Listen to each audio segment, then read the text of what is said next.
Assalamualaikum warahmatullahi wabarakatuh. Dan selamat pagi. Apa kabar anak-anak? Mudah-mudahan kalian semua dalam keadaan sehat walafiat, selalu dalam lindungan Tuhan Yang Maha Esa, dan tetap sehat serta tetap semangat mengikuti pembelajaran jarak jauh. Anak-anak, pepatah lama mengatakan, tak kenal maka tak sayang. Maka izinkanlah saya memperkenalkan diri. Nama saya Bu Wiwi. Saya mengajar di SMP YPVDP atau yang kalian lebih kenal SMP Vidatra. Anak-anak, sebelum kita memasuki pembelajaran kita, Bu Wiwi ingatkan untuk selalu menjaga kesehatan diri selama pandemi COVID, serta menjalankan protokol kesehatan yang telah ditetapkan oleh WHO. Ada 7 langkah yang harus kalian ikuti. Tapi ingat ya anak-anak, sebelum melindungi orang lain, lindungilah diri sendiri. Saksikan video COVID-19 berikut.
Anak-anak, kalian saksikan di layar kaca kalian peta Indonesia. Kalian tahu mengapa Indonesia dikenal sebagai negara kepulauan? Ada berapa jumlah pulau di Indonesia? Ada yang tahu? Ya, Indonesia memiliki 17.504 pulau. 17.504 pulau itu tidak dihuni semua oleh masyarakat Indonesia. Dan Indonesia memiliki 1.340 suku. Dan mereka berkomunikasi menggunakan 718 bahasa daerah. Kaya bukan Indonesia? Dengan beragam suku, nenek moyang kita mewariskan berbagai kebudayaan yang sangat luhur.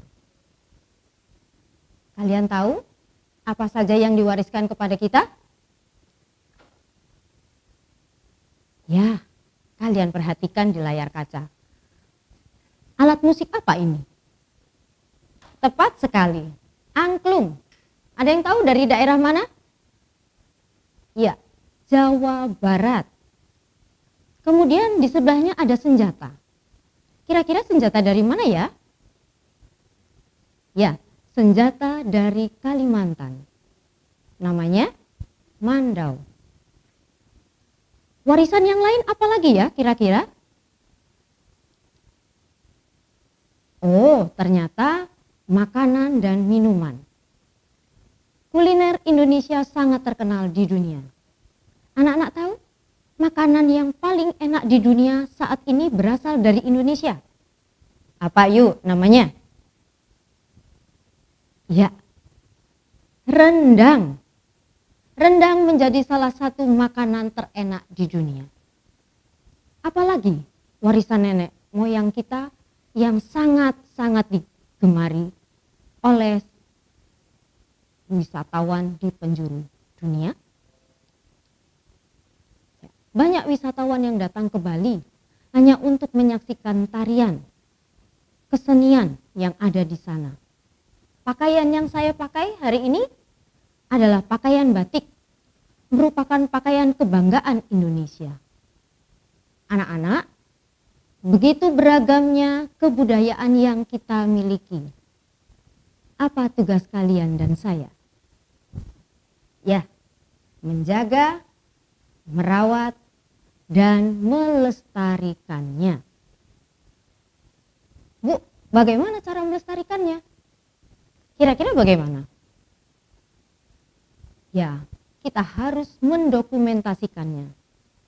Bisa melalui foto ataupun mendokumentasikan secara tertulis.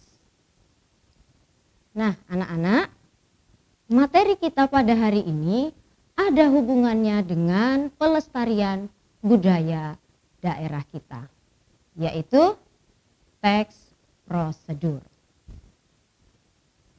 Oke, di bab 3 teks prosedur ini kita akan belajar tentang apa? Kita akan belajar tentang mengidentifikasi teks prosedur yang sesuai dengan kompetensi dasar 3.5, yaitu mengidentifikasi teks prosedur tentang cara melakukan sesuatu dan cara membuat atau cara memainkan alat musik atau tarian daerah, cara membuat kuliner khas daerah dan lain-lain dari berbagai sumber yang dibaca dan didengar. Baik, kita lanjut ya. Nah, di dalam mengidentifikasi teks prosedur, nanti kita akan mencari apa atau apa yang akan kita identifikasi. Yang pertama, kita akan mengidentifikasi ciri-ciri. Yang kedua, mengidentifikasi bahasa. Dan yang ketiga, kita akan mengidentifikasi jenis teks prosedur. Baik anak-anak, kita mulai saja ya belajar. Perhatikan teks berikut ini. Cara memainkan angklung. Oh iya anak-anak, kalau kalian memiliki buku paket yang diterbitkan oleh Dikbud, kalian bisa membuka di halaman 83 untuk cetakan tahun 2016. Kita perhatikan teks berikut ya. Baik, coba kalian perhatikan. Angklung merupakan kesenian tradisional Indonesia. Dari mana tadi? Angklung ada yang tahu? Dari Jawa Barat, ya. Dan kita sebagai generasi muda harus melestarikannya. Supaya lestari, bagaimana caranya? Tadi sudah Bu Wi sampaikan, ditulis dengan menggunakan teks prosedur. Inilah contoh teks prosedur. Kalian lihat, begini cara memainkan angklung. Lihat, perhatikan ya. Pegang angklung dengan tangan kiri. Pegang angklung dengan cara memegang simpul pertemuan tiang angklung yang vertikal dan horizontal yang berada di tengah. Yang kedua, pegang dengan genggaman tangan dan telapak tangan menghadap ke atas ataupun ke bawah. Posisi angklung yang dipegang tegak dan sejajar dengan tubuh. Berikutnya, pegang ujung tabung datar angklung atau dalam posisi horizontal dengan tangan kanan dan getarkan ke kiri dan ke kanan. Sewaktu angklung digetarkan, sebaiknya dilakukan dengan frekuensi getaran yang cukup sering, sehingga suara yang dihasilkan halus dan rata. Mainkan angklung sambil berdiri agar permainan lebih baik. Anak-anak, ini contoh teks prosedur. Sekarang Bu Wi tanya, kalau begitu teks prosedur itu apa ya? Ada yang tahu? Ya, teks prosedur adalah teks yang berisi arahan, instruksi untuk menyelesaikan suatu aktivitas. Mengapa teks ini ditulis? Tujuannya apa? Ya, tujuannya menjelaskan atau memberi petunjuk cara kegiatan yang harus dilakukan. Jadi, tujuannya kita menulis ini supaya orang lain bisa melakukan apa yang ada dalam teks tersebut. Baik, kita akan lanjut ke teks yang kedua. Kita akan melihat ciri-ciri teks prosedur. Di teks kedua ini, kita akan membuat obat tradisional insomnia. Apa itu insomnia, anak-anak? Ya, kesulitan tidur. Ada di antara kalian kesulitan tidur? Kalau saat ini mungkin sulit tidur karena kita belajar jarak jauh, tidak perlu bangun terlalu pagi, sehingga tidurnya menjadi malam. Itu bukan insomnia ya. Baik, kita lanjut ke teks prosedurnya. Perhatikan baik-baik teks berikut ini. Perhatikan, ada bahan 5 potong akar kelapa hijau masing-masing 4 cm, 10 butir biji teratai, 600 cc air. Kemudian di bawahnya ada langkah-langkah yang harus kita kerjakan. Ambil 5 potong akar kelapa hijau masing-masing 4 cm. Tumbuk kasar bersama 10 butir biji teratai. Tambahkan 600 cc air ke dalam hasil tumbukan. Rebus semuanya dengan ancol yang telah dibuang bijinya sehingga air tersisa 300 cc. Minum selagi hangat. Baik, kita lihat. Perhatikan baik-baik. Ciri-ciri teks prosedur itu apa saja? Kita lihat di sini ciri-cirinya. Ada bahan, kemudian ada langkah-langkah. Ya, di teks sebelumnya di permainan angklung ada bahan atau tidak? Tidak ada ya. Oke, karena ini membuat minuman ada bahannya. Sedangkan di yang permainan angklung tadi tidak ada bahannya. Berarti yang sama antara teks yang pertama dengan teks yang kedua adalah adanya langkah-langkah. Baik, jadi ciri teks prosedur yang pertama adalah panduan langkah-langkah. Sekarang kita ke ciri yang kedua. Kira-kira apa ya? Ya, di sana ada 5 potong akar kelapa hijau dan masing-masing dipotong 4 cm.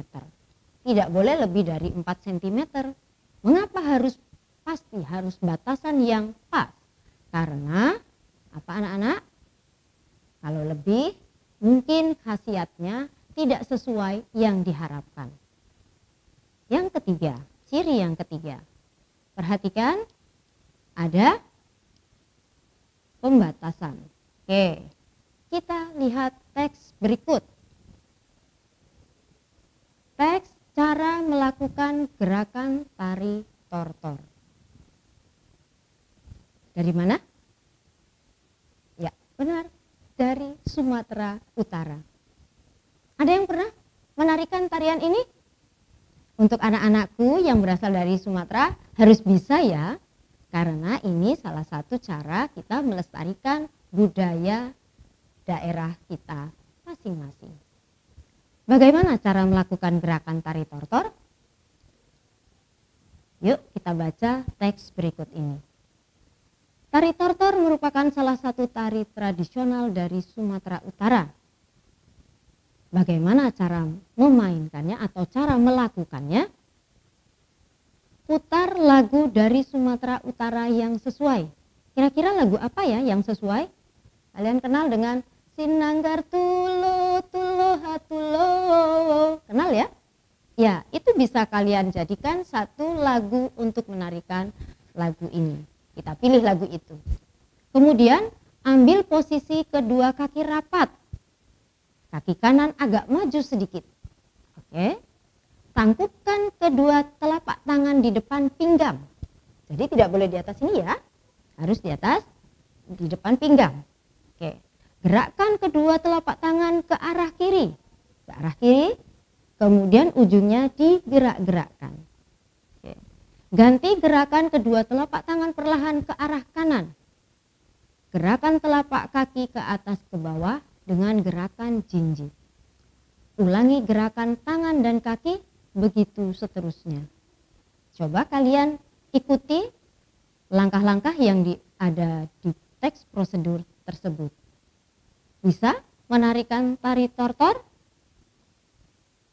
Baik, sekarang kita akan mengidentifikasi bahasa yang digunakan dalam teks prosedur. Bagaimana penggunaan bahasanya? Perhatikan teks tadi. Ya. Pegang ujung tabung dasar angklung horizontal dengan tangan kanan. Perhatikan anak-anak, kata pertama yang digunakan adalah pegang. Itu berbentuk kalimat, kata perintah. Oke. Berikutnya kita lihat. Di situ ada kata sewaktu angklung digetarkan, sebaiknya dilakukan dengan frekuensi setara, frekuensi getaran yang cukup sering sehingga suara angklung lebih halus dan rata. Ya, di situ ada kata sebaiknya. Berarti saran. Berarti bahasa yang digunakan dalam teks prosedur ada kalimat perintah, ada kalimat saran. Oke. Kalau yang ini bagaimana? Minum selagi hangat. Ini kalimat apa? Masuk perintah atau masuk saran? Masuk saran. Ya, karena diminum dingin juga boleh. Lalu adakah kalimat yang berisi larangan? Coba perhatikan dari dua kalimat tersebut. Ada?